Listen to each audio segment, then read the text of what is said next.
Hello friends, जैसे कि आप सब जानते हैं हम कर रहे थे मैकेनिक्स एंड स्ट्रक्चरल एनालिसिस। तो इसके हमने 4 पार्ट कंप्लीट कर लिए थे। आज हम इसका 5th पार्ट करेंगे। 5th पार्ट में आज हम टॉपिक देखने वाले हैं सेंटर ऑफ ग्रेविटी के बारे में। सेंटर ऑफ ग्रेविटी क्या होता है, इसके बाद हम मास सेंटर देखेंगे, मास सेंटर क्या होता है, ठीक है। फिर इनके बीच में हम डिफरेंस देखेंगे, सेंटर ऑफ ग्रेविटी और मास सेंटर होता क्या है, ठीक है। तो यहाँ पे अगर हम सेंटर ऑफ ग्रेविटी की बात करें तो यहाँ पे कुछ हमारे पास पॉइंट दिए हुए हैं जिससे आपको क्लियर हो जाएगा कि सेंटर ऑफ ग्रेविटी क्या होता है, ठीक है। तो हम बात कर लेते हैं, हम पॉइंट से ही डिस्कस कर लेते हैं। तो सेंटर ऑफ ग्रेविटी क्या है, एक थ्योरेटिकल पॉइंट है, ठीक है।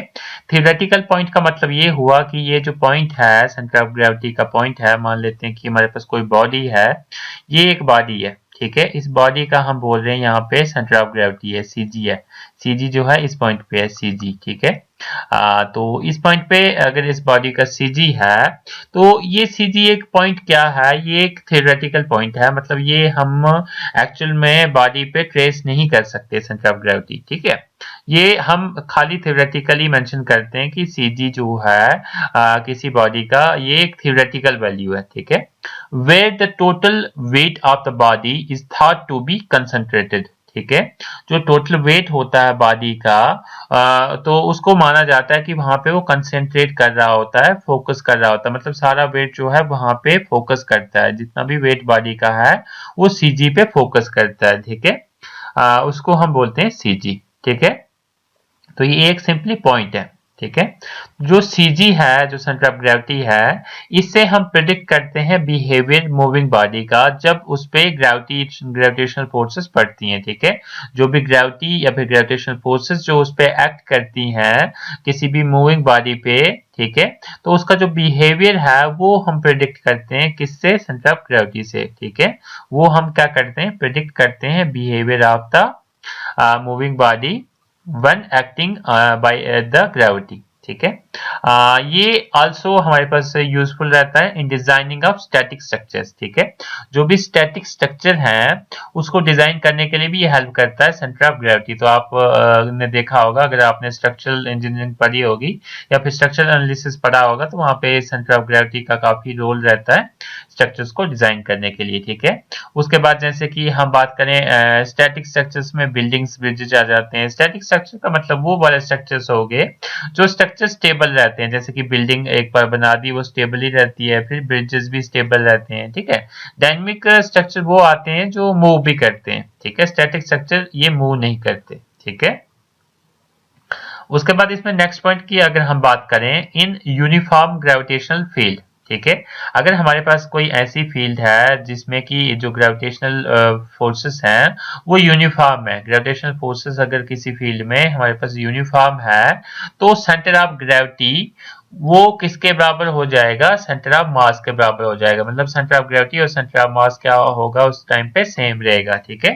जैसे कि मैं यहाँ पे बात करूं, अगर हमारे पास यूनिफॉर्म ग्रेविटेशनल फील्ड है, ठीक है, अगर हमारे पास यूनिफॉर्म ग्रेविटेशनल फील्ड है तो सेंटर ऑफ ग्रेविटी और जो सेंटर ऑफ मास है वो सेम पॉइंट पे होंगे, जैसे centre of gravity CG and centre of mass CM, ठीक है। ये एक ही पॉइंट पे हमारे पास एक्ट करेंगे, ठीक है। लेकिन अगर एक्चुअल में देखा जाए तो ये जो दो पॉइंट हैं, centre of gravity and centre of मास, ये कभी भी मतलब कोइंसाइड नहीं करते, ठीक है।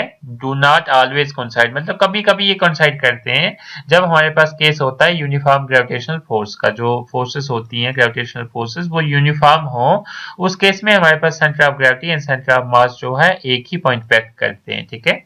आई होप आपको यहाँ पे जितने भी पॉइंट्स मैंने आपको सेंटर ऑफ ग्रेविटी के बारे में बताया आपको समझ में आ गया होगा। फिर भी कोई डाउट हो आप कमेंट सेक्शन में पूछ सकते हैं। नेक्स्ट हमारे पास कुछ इंपॉर्टेंट पॉइंट है सेंटर ऑफ ग्रेविटी में ही, वो हम देख लेते हैं, फिर आपको समझ आ जाएगा। फॉर मून, ठीक है, अगर हम मून की बात करें तो मून में हमारे पास क्या होता है, जो सेंटर ऑफ मास रहता है वो वेरी क्लोज होता है ज्योमेट्रिक सेंटर के, ठीक है। जो सेंटर ऑफ मास रहता है वो वेरी क्लोज रहता है किसके, ज्योमेट्रिक सेंटर के, ठीक है। और हम बात करें इसकी जो सेंटर ऑफ ग्रेविटी रहती है स्लाइटली टवर्ड्स द अर्थ रहती है, ठीक है। इसकी जो मून पे जो सेंटर ऑफ ग्रेविटी रहती है, मून पे अगर हम बात करें सेंटर ऑफ ग्रेविटी की, वो स्लाइटली अर्थ के टवर्ड्स रहती है, मतलब अर्थ की तरफ रहती है सेंटर ऑफ ग्रेविटी, ठीक है। ड्यू टू किसकी वजह से? Due to the stronger gravitational force on the moon's near side, ठीक है। क्योंकि जो ग्रेविटेशनल फोर्स है वो कहाँ पे स्ट्रॉन्गर होती है? स्ट्रॉन्गर ग्रेविटेशनल फोर्स मून के साइड पे, जो मून है उसके साइड्स पे जो ग्रेविटेशनल फोर्स है वो ज्यादा रहती है इन कंपैरिजन टू मून, ठीक है। आई होप आपको ये दो पॉइंट भी समझ में आ गए होंगे। और भी हम पॉइंट देख लेते हैं।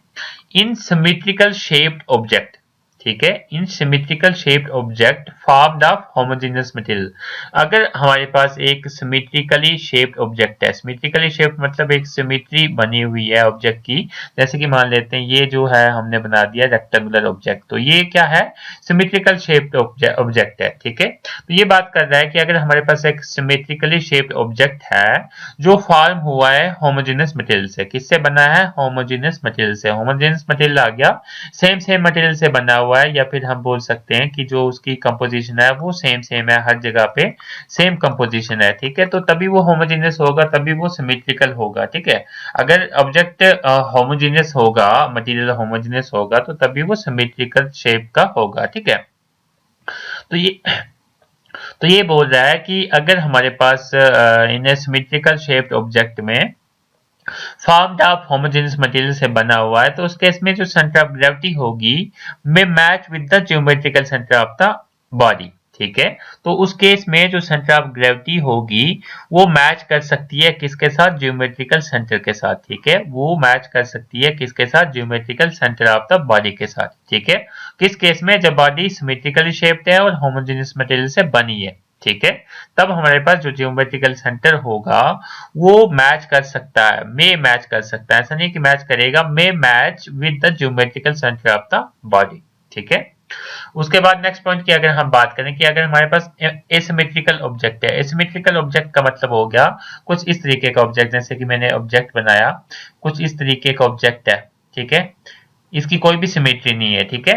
तो इस तरीके का कोई ऑब्जेक्ट है और सिमेट्रिकल ऑब्जेक्ट, ठीक है, composed of variety of materials, ठीक है, मतलब नॉन होमोजेनियस मटेरियल है, वैरायटी ऑफ मटेरियल से बना हुआ है, इसका मतलब हो गया नॉन होमोजेनियस मटेरियल है, with different masses is likely to have, with different masses है उसमें, मतलब मासेस भी अलग अलग है उसके, ठीक है। Is likely to have its centre of gravity located at some distance away from the geometrical centre. तो उस केस में जो सेंटर ऑफ ग्रेविटी होगी वो कहां पे होगी? अवे, ठीक है, away from the geometrical centre. जो ज्योमेट्रिकल सेंटर होगा वहां से अवे होगी, वहां से दूर होगी, काफी सारे दूर होगी सेंटर ऑफ ग्रेविटी। जैसे कि मान लेते हैं इस केस में जो हमारे पास पॉइंट है यहाँ पे सेंटर ऑफ ग्रेविटी और सेंटर जो ज्योमेट्रिकल सेंटर है वो एक जगह पे हो सकता है, लेकिन इस केस में हमारे पास जो ज्योमेट्रिकल सेंटर और सेंटर ऑफ ग्रेविटी के बीच में कुछ डिस्टेंस होगा, ठीक है, कितना होगा वो डिपेंड करता है, ठीक है। उसके बाद नेक्स्ट पॉइंट की अगर इसमें हम बात करें, इन हॉलो बॉडीज और इरेगुलर शेप्ड बॉडीज, ठीक है। अगर हम बात करें हॉलो बॉडीज की, जो अंदर से खाली बॉडीज रहती हैं, या फिर इरेगुलर शेप की बॉडीज की अगर हम बात करें, तो सेंटर ऑफ ग्रेविटी जो है लाई करता है at a point external to the physical material, ठीक है। कहां पे एक्ट करता है? पॉइंट जो सेंटर ऑफ ग्रेविटी जो लाई करती है कहां पे? At a point external to the physical material, जो फिजिकल मटेरियल है उसके एक्सटर्नल पार्ट पे एक्ट करता है सेंटर ऑफ ग्रेविटी, ठीक है। आई होप आपको ये वाले पॉइंट्स भी समझ में आ गए होंगे। फिर भी कोई डाउट हो आप कमेंट सेक्शन में पूछ सकते हैं। नेक्स्ट हमारे पास इंपॉर्टेंट टॉपिक है determining the center of gravity for symmetrical bodies, ठीक है। तो हमने सेंटर ऑफ ग्रेविटी को डिटरमाइन करना है सिमेट्रिकल बॉडीज में, ठीक है। अगर हमारे पास बॉडीज जो हैं सिमेट्रिकल हैं तो उसकी सेंटर ऑफ ग्रेविटी हम कैसे निकालें, उसके लिए दो तरीके हमारे पास हैं। फर्स्ट तरीका क्या है? अगर हमारे पास हम क्या करें, when we balance an object with the help of string or an edge, the point at which the object balances is the center of gravity, ठीक है। सेंटर ऑफ ग्रेविटी को कैसे फाइंड करेंगे हम सिमेट्रिकल सिमेट्रिकल बॉडीज में। Symmetrical bodies जैसे कि मान लेते हैं हमारे पास सिमेट्रिकल बॉडीज में जैसे कि हम एक सिंपल पेंडुलम की एक एग्जांपल ले लें, जैसे कि उसके साथ हमने जो भी ऑब्जेक्ट है मान लेते हैं, ऐसे सिंपल पेंडुलम के एग्जांपल नहीं लेते, सिंपल एक बॉडी ले लेते हैं, ठीक है, सिमेट्रिकल बॉडी है, ठीक है। सिमेट्रिकल बॉडीज में हम क्या है एक स्ट्रिंग को बांध देते हैं, ठीक है, इसमें एक स्ट्रिंग को बांध दिया, ठीक है, स्ट्रिंग को बांधा, स्ट्रिंग को बांधने के बाद इसके साथ कुछ हमने लटकाया, ठीक है। जैसे ही जिस पॉइंट पे ही वो जो हमारे पास ऑब्जेक्ट है ऑब्जेक्ट के साथ बांधा इसको, ऐसे ऊपर से इसको बांधा ऑब्जेक्ट के साथ, ठीक है, तो जिस पॉइंट पे ये हमारे पास बैलेंस कर जाएगा, ऑब्जेक्ट बैलेंस कर जाएगा, तो उसको ही हम बोलेंगे सेंटर ऑफ ग्रेविटी, ठीक है। जैसे कि ये इस तरीके से होगा, ये ऑब्जेक्ट है, इसको हमने किसी धागे से बांध लिया, यहां से बांधा, स्ट्रिंग से बांधा, ठीक है, जिस पॉइंट पे ये बैलेंस कर जाएगा उसको हम बोलेंगे सेंटर ऑफ ग्रेविटी, ठीक है, उसको हम बोलेंगे सेंटर ऑफ ग्रेविटी। दूसरा इसका एक मेथड है सेंटर ऑफ ग्रेविटी फाइंड करने का, यहाँ पे इस तरीके की एक आपको रेक्टेंगल देखने को मिलेगी, यहाँ पे आपको ये दिखने को मिलेगा, ठीक है। ये हम बात करें, इसको हम देख लेते हैं, पढ़ लेते हैं, फिर आपको समझ आ जाएगा। यहाँ पे एक वेट लटकाया हुआ है इस पॉइंट पे, जिस पॉइंट पे AD और CE अपना जो क्रॉस कर रहा है, उस पॉइंट पे हमने एक वेट को क्या किया हुआ, लटकाया हुआ, तो उससे हमें सेंटर ऑफ ग्रेविटी का पता चल जाता है, ठीक है, कि इस बॉडी का सेंटर ऑफ ग्रेविटी कहाँ पे है। तो हम बात कर लेते हैं इसमें, suspending the plate given in the figure by attaching a cord at a point A, ठीक है, पॉइंट A पे हम एक कॉर्ड रखेंगे, एक C पे, ठीक है, तो centre of gravity of the plate can be locate, तो उससे सेंटर ऑफ ग्रेविटी जो है प्लेट का लोकेट हो जाएगा। जैसे कि यहाँ से एक कॉर्ड हम ले लेंगे, ठीक है, तो ये C तक जाएगा, यहाँ से ले लेंगे E तक जाएगा, और इसका जो बीच वाला पॉइंट है ये होगा सेंटर ऑफ ग्रेविटी, ठीक है। इसमें हम बात करें, the line AD is vertical when the plate is suspended from A, ठीक है, जब सस्पेंड करेंगे A से तो प्लेट क्या होगी, वर्टिकल होगी, इस पे पड़ेगी, ठीक है। लाइकवाइज द CE जो है vertical when suspended from C पे सस्पेंड करेंगे, ये वर्टिकल होगा, यहाँ पे आएगा, और जो हमारे पास बीच में पॉइंट आएगा वो होगा सेंटर ऑफ ग्रेविटी, ठीक है। आई होप आपको ये समझ में आ गया होगा कि हम डिटरमाइन कैसे करें सेंटर ऑफ ग्रेविटी को सिमेट्रिकल बॉडीज में, ठीक है। नेक्स्ट हमारे पास इंपॉर्टेंट टॉपिक है determining the centre of gravity for asymmetrical bodies, ठीक है। तो इसमें भी हमने सेंटर ऑफ ग्रेविटी को फाइंड करना है, लेकिन इसमें जो बॉडीज हैं वो है एसिमेट्रिकल बॉडीज। एसिमेट्रिकल बॉडीज जैसे मैंने आपको बताया था, कुछ इस तरीके की बॉडी हो सकती है, ठीक है, इस तरीके की कोई भी शेप की बॉडी हो सकती है, वो आगे एसिमेट्रिकल मतलब जिसकी कोई सिमेट्री ना हो, जैसे कि पीछे हमने बात की थी रेक्टेंगल की, ट्रायंगल की, ठीक है, तो वो सिमेट्रिकल बॉडीज है, ठीक है। लेकिन ये एसिमेट्रिकल बॉडी है, इसमें हम क्या करते हैं, इसमें अगर हमने एसिमेट्रिकल बॉडी का सेंटर ऑफ ग्रेविटी निकालना है तो वो हम कैलकुलस की हेल्प से निकाल सकते हैं, ठीक है। कैलकुलस जो है उसकी हेल्प से हम निकाल सकते हैं centre of gravity of asymmetrical bodies. तो ये क्वेश्चन भी एग्जाम में आ सकता है कि अगर हमने एसिमेट्रिकल बॉडीज की सेंटर ऑफ ग्रेविटी निकालनी है तो हम कौन सा मेथड यूज करते हैं, तो कैलकुलस हम यूज करते हैं एसिमेट्रिकल बॉडीज की सेंटर ऑफ ग्रेविटी निकालने के लिए, ठीक है। When mass is not distributed uniformly, जब मास जो है यूनिफॉर्मली डिस्ट्रीब्यूटेड नहीं होगा, जैसे कि ये मास है, ये यूनिफॉर्मली डिस्ट्रीब्यूटेड नहीं है, यहाँ पे कुछ ज्यादा, यहाँ पे ज्यादा है, इस साइड कम है, तो वो यूनिफॉर्मली डिस्ट्रीब्यूटेड ना हो, उसको हम कैलकुलस से निकाल सकते हैं, ठीक है। तो कैलकुलस में हम यूज करते हैं इंटीग्रेशन, ठीक है, integration of continuous function with respect to the weight using the symbol as dw, and then the center of gravity is determined, तो center of gravity determine हो जाएगा, ठीक है। तो यहाँ पे आप देख सकते हैं जैसे कि cg into w equal to sx dw, ठीक है, तो ये एक एक्सप्रेशन है। देन x क्या है हमारे पास, x is the distance from the reference line, ठीक है, रेफरेंस लाइन से डिस्टेंस उस पॉइंट का, ठीक है, एक रेफरेंस लाइन जैसे हम यहाँ पे ड्रा कर लेंगे, उससे उस पॉइंट का डिस्टेंस, किसी भी पॉइंट का मान लेते हैं, इस पॉइंट का, तो वो हो गया x is the distance from reference line, and dw is the increment of weight, ठीक है, dw क्या है, इंक्रीमेंट इन वेट, w क्या है, total weight of the object, ठीक है। जैसे कि हमें पता है, आप जानते हैं, जो w होता है weight equal to mass into acceleration due to gravity के बराबर होता है, ठीक है। लेकिन जो मास है ऑब्जेक्ट का वो किसके बराबर होता है, रो v के बराबर, rho is the density and v is the velocity, sorry v is the volume, ठीक है। तो यहाँ पे अगर हम बात करें कंबाइन करें इन दोनों को, जैसे कि m की वैल्यू यहाँ पे रखें, यहाँ पे m की वैल्यू रखें रो v, तो ये हो जाएगा रो वी जी। ठीक है, इसमें हमने m की वैल्यू को यहाँ पे पुट कर दिया। ठीक है, तो इसको जब हम सॉल्व करेंगे ये हमारे पास बन जाएगा, इसको डिफरेंशिएट करेंगे, ये हो जाएगा dw, ये हो जाएगा g rho dv into dw। ठीक है, ये किसके बराबर बन जाएगा, g into rho x Y z into d x D Y D z के बराबर। ठीक है, if we have the function form of the mass distribution we can solve the equation of center of gravity। तो हम इसको solve कर सकते हैं, ये हो जाएगा C G into W equal to G into triple S X into rho x Y Z D x D Y D z.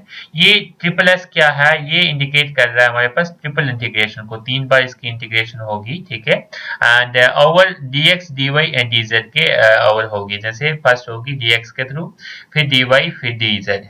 ठीक है, आई होप यहाँ पे आपको ये चीज भी समझ में आ गई होगी कि हम सेंटर ऑफ ग्रेविटी को कैसे डिटरमाइन करें एसिमेट्रिकल बॉडीज के लिए। ठीक है, तो इसमें जो एक्सप्रेशन है वो याद रखना इतना इंपॉर्टेंट नहीं है जितना कि आपको ये रिमेंबर रखना इंपॉर्टेंट है कि जो एसिमेट्रिकल बॉडीज की सेंटर ऑफ ग्रेविटी है उसको हम फाइंड करते हैं कैलकुलस की हेल्प से, दैट मीन्स इंटीग्रेशन की हेल्प से। ठीक है, नेक्स्ट हमारे पास इंपॉर्टेंट पॉइंट है difference between centre of mass and centre of gravity. जैसे कि हमने पीछे ही बात की थी कि हम इसका डिफरेंस भी देखेंगे कि सेंटर ऑफ मास क्या होता है और सेंटर ऑफ ग्रेविटी क्या होता है। ठीक है, तो ये एक सेंटर ऑफ मास है, एक है हमारे पास सेंटर ऑफ ग्रेविटी। ठीक है, तो बहुत ही ये एक कॉमन एक अजम्पशन है, ये माना जाता है कि जो सेंटर ऑफ मास और सेंटर ऑफ ग्रेविटी जो है मानते हैं कि सेम है, लेकिन ऐसा नहीं है। ठीक है, it is not the case. ठीक है, सेंटर ऑफ ग्रेविटी और सेंटर ऑफ मास जो है डिफरेंट चीजें हैं। कैसे हैं हम देख लेते हैं, सेंटर ऑफ मास क्या होता है और सेंटर ऑफ ग्रेविटी, इसमें डिफरेंस क्या है। ठीक है, फर्स्ट हम सेंटर ऑफ मास की बात करें तो ये एक ऐसा पॉइंट है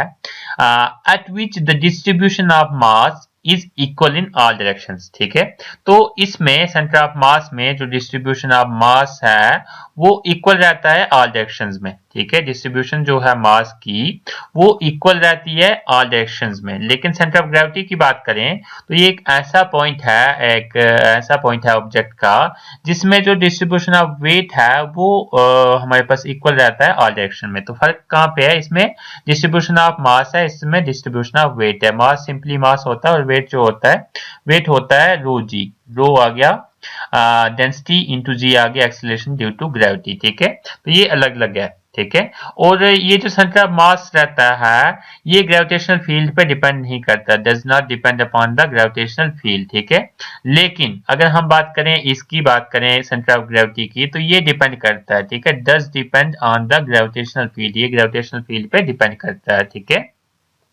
तो ये दो इसके मेन डिफरेंस है। फर्स्ट है जो सेंटर ऑफ मास है उसमें जो पॉइंट है डिस्ट्रीब्यूशन ऑफ मास जो है उसमें इक्वल रहता है ऑल डायरेक्शंस में, लेकिन सेंटर ऑफ ग्रेविटी में डिस्ट्रीब्यूशन ऑफ वेट जो होता है वो इक्वल रहता है ऑल डायरेक्शंस में। ठीक है, एंड इसके बीच में और दूसरा डिफरेंस है सेंटर ऑफ मास का और सेंटर ऑफ ग्रेविटी का कि जो सेंटर ऑफ मास है वो डिपेंड नहीं करता ग्रेविटेशनल फील्ड पे, लेकिन जो सेंटर ऑफ ग्रेविटी है वो ग्रेविटेशनल फील्ड पे डिपेंड करता है। ठीक है, तो ये इसके बीच में डिफरेंस था। जैसे कि यहाँ बात करें, however the center of mass and center of gravity of an object lie at the same point in the uniform gravitational field। अगर तो हमारे पास ग्रेविटेशनल फील्ड क्या होगी, यूनिफॉर्म होगी। ये पहले भी हमने देखा था कि अगर हमारे पास जो ग्रेविटेशनल फील्ड है अगर वो यूनिफॉर्म है, ठीक है, अगर वो यूनिफॉर्म है तो हमारे पास जो सेंटर ऑफ मास है और सेंटर ऑफ ग्रेविटी है वो सेम पॉइंट पे एक्ट करेंगे, सेम पॉइंट पे लाई करेंगे। मैं आपको दिखाऊंगा भी आगे कि सेम पॉइंट पे कैसे लाई करते हैं। ठीक है, तो आगे हम देखेंगे। आई होप यहाँ तक आपको समझ में आ गया होगा। फिर भी कोई डाउट हो आप कमेंट सेक्शन में पूछ सकते हैं। जैसे कि आप यहाँ पे देख सकते हैं, यहाँ पे centre of gravity G and जो सेंटर ऑफ मास है M वो सेम पॉइंट पे एक्ट कर रहा है। ये सिमेट्रिकल बॉडी है, रेक्टेंगुलर बॉडी। इस केस में सेंटर ऑफ ग्रेविटी और सेंटर ऑफ मास जो है सेम पॉइंट पे एक्ट कर रहा है। इसका मतलब हो गया कि ये जो इसका जो ग्रेविटेशनल जो भी हम बोल सकते हैं यूनिफॉर्म ग्रेविटेशनल फील्ड है हमारे पास। ठीक है, यूनिफॉर्म ग्रेविटेशनल फील्ड है, इसलिए जो सेंटर ऑफ ग्रेविटी है और सेंटर ऑफ मास जो है सेम पॉइंट पे एक्ट कर रहा है। यहाँ पे क्या हो रहा है, यहाँ पे सेंटर ऑफ मास ऊपर एक्ट कर रहा है और सेंटर ऑफ ग्रेविटी नीचे एक्ट कर रहा है। ये क्यों कर रहा है ये भी हम देख लेते हैं, 2 पॉइंट हमारे पास दिए हैं।